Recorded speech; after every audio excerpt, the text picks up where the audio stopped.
Welcome to my channel and a review of the Military Industries USA 300 meter dive watch. This dive watch is made of stainless steel 316L and has a brushed case.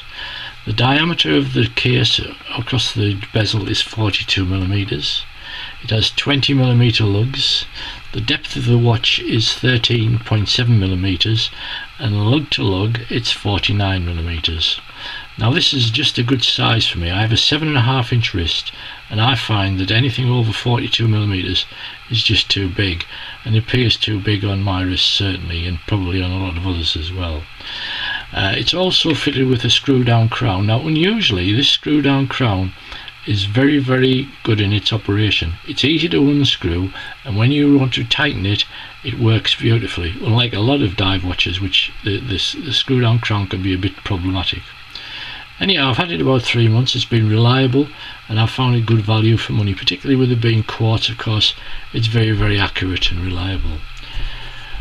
Anyhow, apart from that, recently I had the opportunity to come across another one of these, so I thought, well, I'll buy it while I can, and I'll see if I can do a little modification just for a change. So what I did was I got a hold of a 28.5mm white dial, which is actually used on the Miyota 8215 movement. Now that's a mechanical movement, but this dial has 4 feet on the back of it, 4 dial feet. If you remove 2 of them, this dial will fit perfectly onto the Ronda movement that's fitted to this watch. So what I did was I got hold of that, and I also got hold of some hands. Now the hands you're looking for, if you put 120/70/20 into eBay or a search engine, you'll be able to get hold of the hands that fit this movement perfectly. They also fit quite a lot of other quartz movements as well.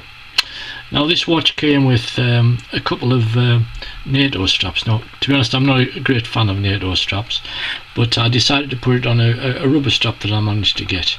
I think it works out quite well with the white stitching, and it seems to complement the dial, so it might be the sort of thing you might like to consider. So anyhow, just putting the two together, which you have here, if we get into focus, you can see the odd part about it is one of them looks larger than the other, and I don't know whether it's just the colour of the dial that does it, or it's an optical illusion, but it certainly looks as if one watch is bigger than the other, but they're both exactly the same size.